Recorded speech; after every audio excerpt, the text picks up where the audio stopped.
welcome to Love Never Fails. I am Loren Dalrymple, the original SoFF, that sister of the fuller figure to you.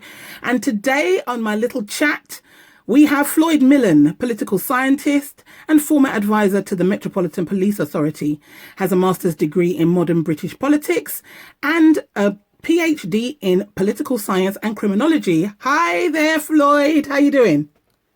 Hi, Lauren. I'm well, and you? I'm very well, thank you. And we can actually see each other, so that's lovely.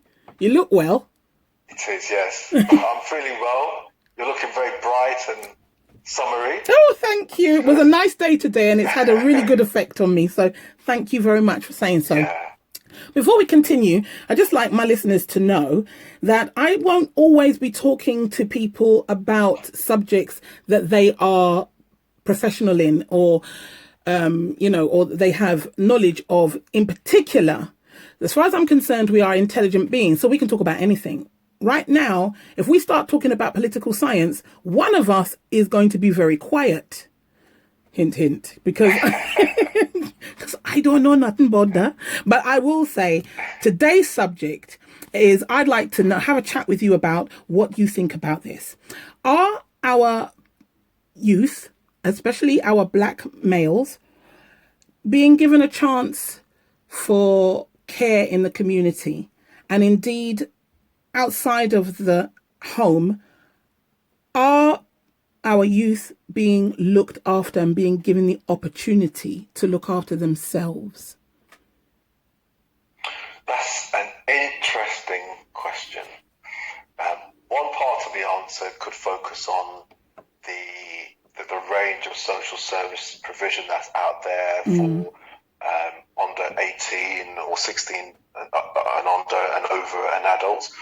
And the government has put funding into local authorities to provide support in the community, in which we can all have access to it. But we know that when we look outside, we look around, many people are either falling through the net, and sometimes it's because they don't know the services are available.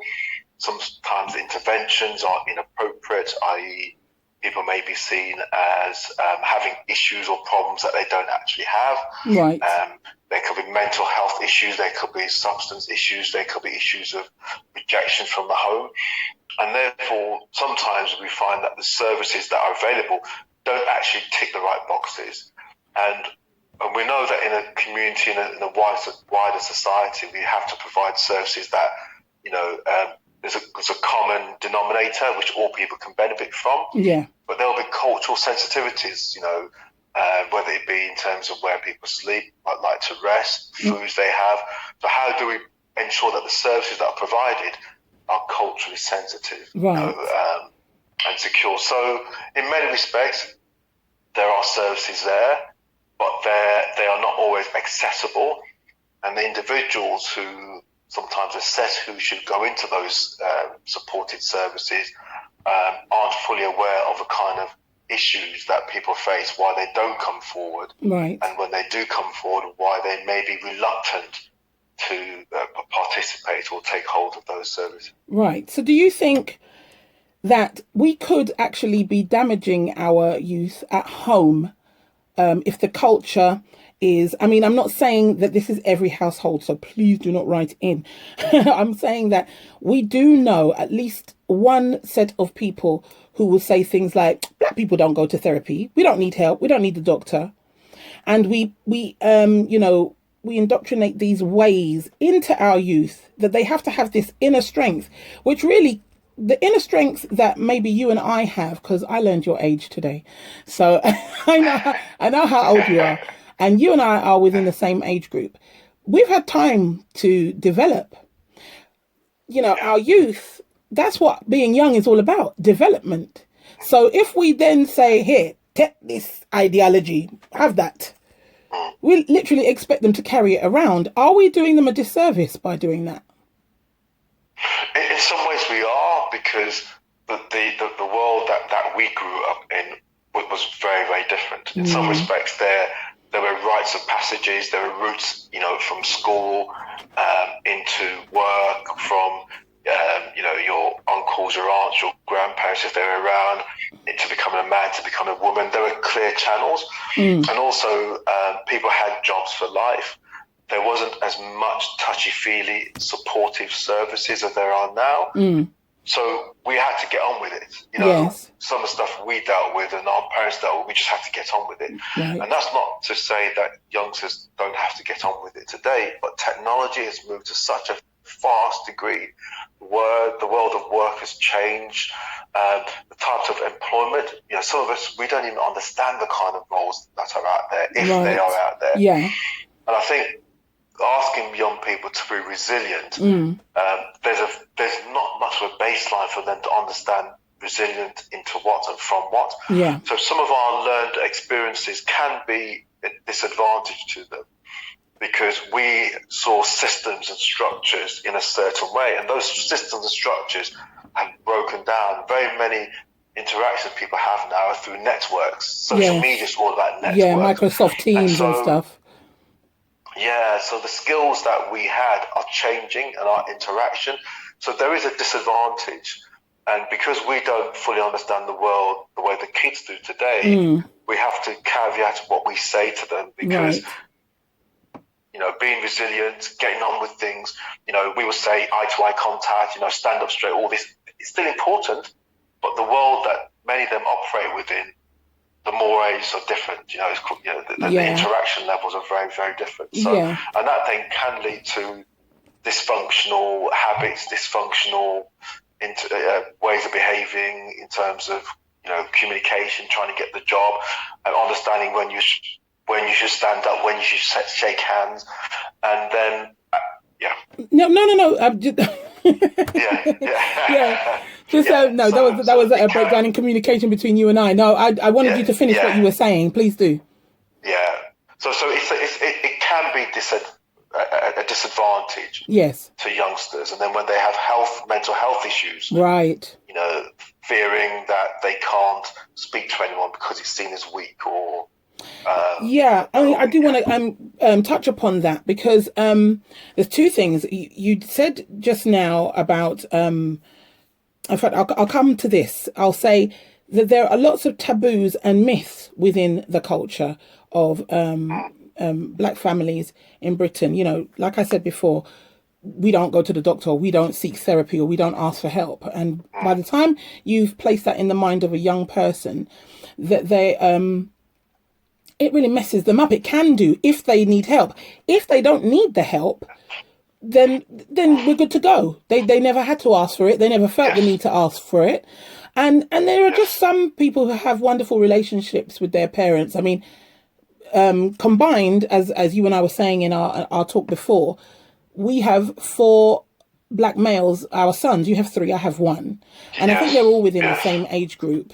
And I know a quote from Terry McMillan's How Stella Got Her Groove Back. I love it. She says, I am a Black female raising a young Black male to know his own self-worth and value. And I have got myself in trouble with my son's schools because I didn't turn up with the stereotype.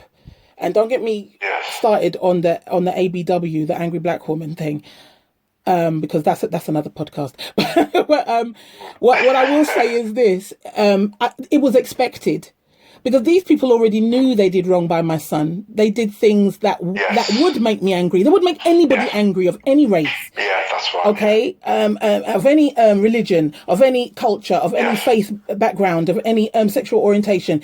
You did wrong to someone's child. You held them back. You stopped them from doing something. You made them feel small. You made them feel worthless. So now, sitting here in your office, I'm here to let you know that my son is born into my queendom, and you, as his educator, are a guest. Therefore, I need to know that you're going to to do right by my son. So having said that, do you think, because you touched upon something, but I really wanted you to finish. You talked about the education being there for our youth to be able to access it. Do you think schools, which is the first place you go after home, do you think schools in this country are lending themselves to being a good place for our youth to go to be able to say, you know what, something is wrong and I need help. No, I mean, it's very interesting because with the academy schools under the Blair government, they really pushed academies, and that's been pushed even now. And you have these beautiful edifices, these beautiful schools. You walk into them and they're like, wow, look at the design here. Yeah, really. There are hundreds of thousands, and they are beautiful places. You're so right. From that perspective, there is huge progress. Yeah. But schools don't necessarily teach our kids to be critical thinkers, to be to argue for what is right for them. They tend to teach, and it's not a criticism of teachers, it's the way the curriculum is set up. They teach to the curriculum, to the test, but that critical self-worth, I think we can't expect it from schools. And the interesting thing is, I think our parents' age group didn't expect it to come from school. They inculcated that into us. Yes. But then that then brings us to the issue that if you're in an institution and you're not taught to be a critical thinker, to ask questions, to demand what is yours, when you have mental health issues, and obviously many of our communities are reluctant to access mental health and counselling services because in the past, people who entered those services would be either heavily sedated, they'd be kept in those medical units for weeks and months on end, i.e. being sectioned, any kind of anything that was seen as abnormal in terms of behaviour, you were deemed schizophrenic. And so there's a history of us being sceptical about entering any kind of counselling service or medical intervention, which, so we are reluctant to do that. Yeah. And that's sad, really, but it's a learned behaviour because many of us don't trust the system. And when if you're in a meeting with your child and some kind of therapist, you're instantly on edge. Or even it doesn't even have to be a therapist. It could be the school teachers. It could be the school teachers. Right. I mean, I clearly remember somebody saying ADHD. Black kids don't get that. That's for white children. Now, whether you find that funny or you don't, or whether you think it's inappropriate or not, what you have to know is at one point, ADHD was for white children. And I say this because they were given the pass of ADHD. Yeah. Whereas your little black child is just rude and has no condition. It's just disgusting. And that child needs to fix up or get out. So your options are ignore what's going wrong or the fact that there is something wrong and that you're having. See, because what some black children will have is, I want to say something's not right, but the teachers are going to put me down and my parents are going to emulate me to their standard that I have yet to reach. And now I'm scared to say anything. So when I felt this was maybe going on with my own child, I went to him and I said, you know what, let me apologize to you.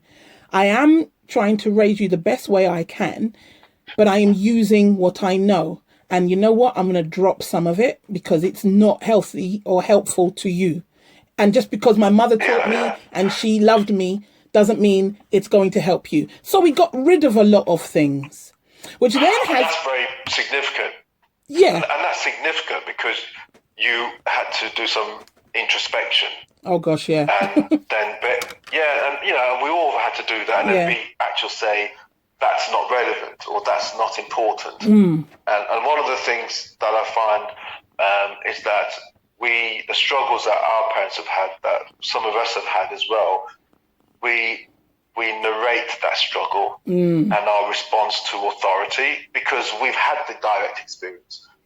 But many of our kids have not really had that experience, but they take on board our experiences and they wear it as if it's theirs. Yeah. And then what then happens, they interact in a way that is older than their age, which is what you were saying. It's like, but you're only 10. Why do you feel the system's against you? Yeah. What do you know about the system? Yeah. And that presents a kind of psychopathy later on because you and I have seen our parents and older family members go out to work every day, week and year in, and they stop to find £5 or £10 to buy some basic things. And it's not because they're lazy, but they've been working. And then when you then look at it from our perspective, then we say, look at how you have to work hard and we can't afford to get ourselves forward in life. Right. And youngsters then take that on board and they think, yeah, what's the use? What's the use? But they reach that point of saying, what's the use, too early. Right. Because they also need to get the skill set to get out there and try, because their trying will take them further than some of us have been able to get. So and it creates that psychological cycle of despair, potentially. Right. Because in my son's last college that he took his exams at last year, we got a letter after he took those exams saying, well done, we wish you all the best going forward. We don't think this course is for you. And they spoke about the speed in which my son works at. Now, those people don't know that my son has, in the last year, dragged me into business with him. So he's opening up something. He's using all his skills and what he knows and what he collated. We have a plethora of people, because it takes a village, who love my son and who will offer him who will offer him what he needs going forward. And one of them, mentoring him, said, do not worry about what your tutor said to your mum about you not being able to work at a certain pace. The technology that you will use, because my son's forte is musical technology and digital media. So this gentleman was saying that your tutor had no right to say that, because the technology you will use in about 5 years hasn't been invented yet. What you are studying is how to, put yourself together for the adult working life within that sector. So immediately my back was up, because I realized what this teacher did was say, you're too slow and we don't want to work with you anymore. And I think that happens a lot to our youth. It really does. It really does. It happens a lot. Yeah. So what do you have to say about the system really letting them down when they're full of intelligence and they're bright young things? They just don't know how to harness it. What do you say to that? I think the first thing, I think it's a crying shame when kids leave secondary school with low levels of literacy, numeracy as well. And that's because a school will let a child go through each year without checking them. And the parents will do what they do and will do, but the education, it's their duty, their responsibility. Sorry, Floyd. You just said parents will do what they do. Let me just tell you, I was my son's tutor in his school. The school did not provide an LSA. They said it wouldn't be. He couldn't get on with anybody. So the only person was his mum, and that led him to feel like mum is checking up on me in school. But I had to do something. So I went privately. Like I was let in at a time when no one could see me. I was led to a room where it would just be us, and I would stay with my son and go through this. But that school failed him when they let me through those doors as his tutor. Yeah, that's exactly right. That's what I'm saying. It's like they have a statutory responsibility to provide the support, the education, and whether it's because of lack of funding or resources, that failure is being demonstrated and being seen every day. Kids walk out of the school trying to get work and just cannot cut it in the world of work because the skills have not been developed. So, and even, if you want to be an entrepreneur, you still need to develop those skills. So there's no shortcut. Right. But, social media is becoming a leveler now. So people are now almost seeing that through the new technology, they can still make an income. They can still get an income, but it's not a shortcut. And the reality is that we have to make our schools, make our colleges accountable to us. We have to. Right. And it's not getting any better. And you're right, the minute you walk through the doors of that school, the system had failed. And they were admitting failure. Yeah. And that's the sad thing about it. They were admitting failure. They were also admitting that there isn't a word for it, so I'm going to make one up. The can't be botheredness of it. They're just giving up. It's that old thing of, I've got 30 children in this class, I can't look after your child. But if you took the time out to check him, like you were saying earlier on, Floyd, if he'd been checked to see what he was capable of or what he could do, That's right. and then you get him interested in things, harnessing his gifts and or his early. or his interests, and then you push on with the other things. It's what I did. So as his mother, if I could do it, why can't you? You took this course in teaching for however long it lasts. You're now gone on record as saying that you deserve a paycheck for doing it, and yet you're not doing it. You're not doing it, that's right, Total and failure. this is where the rubber hits the road. And, the education system, as most people acknowledge, is not as good as it used to be. But even back in the day, people were still falling through the net. Yeah. Now kids are falling through the net in their thousands. And, we are almost at a crisis situation. Right. And the question is, how do we address this? And we can, and this is a wider political, social conversation. Sure. And then when kids go into work and youngsters and adults go into work, the mental stress of dealing with people's attitudes, managers, your peers, who, this is part of human interaction, the one-upmanship. Yes. It's how we deal with that. It's really challenging. Well, what I would like to, because, I could talk about this forever, because I know there's a lot in you to come out and there's a lot in me that wants to soak up the knowledge. But I want to ask this. There is a publication, We Real Cool, Black Men and Masculinity by Bell Hooks. I don't know if you know this publication.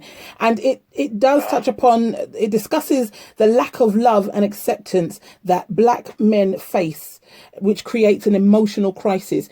Do you believe, it's coming back to what we were saying before, do you believe, because I'd love to round it up on this, are we as a culture failing with the love that's needed to build men? For men. Yeah, absolutely. The narrative, even as an adult, I know the narrative is that men, men aren't emotional. But I actually think men are very emotional. Men are more emotional than women, just that men's emotions are hidden. And men will tend to act in a rational way, whereas the emotion is underneath. We feel it, we experience it, we just don't express it in the same way. Right. And I think because it's so quiet, the presumption is that we are not emotional, but we are. You mean quiet as in bubbling up under the surface? Is that what you mean? Yeah, bubbling under the it's underneath, that's right.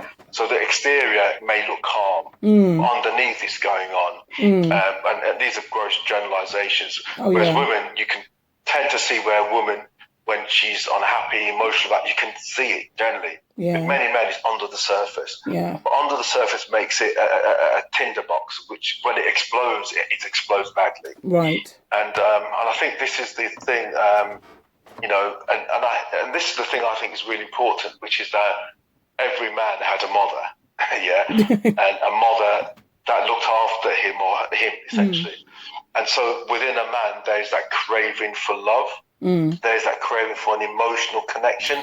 But what about men who didn't grow up with a mother per se? Because let's face it, families are different. You've got mother and father, and you've got two mothers, and you've got grannies, you've got an uncle. There's lots of people who can raise a child and and create that family unit. But what about the child who we're not necessarily talking about the love of a mother. We're just talking about attention to detail. So whoever is raising this child is aware of their needs. That's right, but I think we are predisposed to warm to a caring person as humans, as men and women. So I think it's in our, I wouldn't even say it's our DNA, it's part of being human that you want to be seen, you want to be loved, because that's what nurturing is. And we're the only species on this earth who have a period from birth to like 16, 17, 18, when you're still under the wings of your parent or guardian, whoever that is. Yeah. So that is an acknowledgement that we have this inbuilt need to be nurtured. And that never really goes.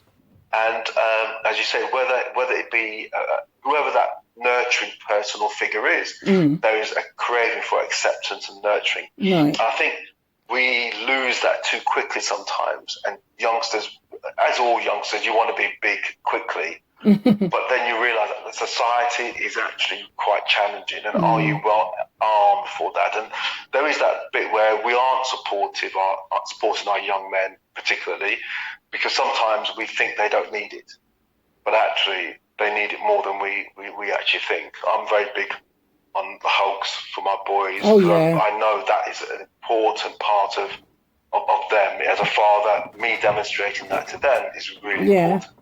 I mean, I love the fact that my son is so loving, because he acted out within the last 48 hours. And I just said, you know what? You're on your own. I can't deal with you. And if I deal with you, it's going to be so steeped in wrong from my side. So I said nothing, just the good mornings and this. And then when I turned around, the boy made me jump. He was standing right there with both his arms open. Literally, forget about the argument, Mum. I want a hug this morning. We had an argument last night, but I'm hugging you today. And I've learned from my son, you move on. I mean, he's got a way of moving on, because he believes that if he moves on and Mum forgets about it, the punishment ain't coming. Well, have you just met me? Do you not know who I am? But having said that aside, jokes aside, that he showed he needed love, and I would not ignore the hug that he asked for. That's so important. Yeah. And that's important. I'm very tactile with my boys. Yes. Very, very tactile. And I think it's really, because I like it myself, but I figure that if they're my children, they have something of me in them. Of course. And so therefore the hugs, the constant, being tactile with them is important. It's really important. Yeah.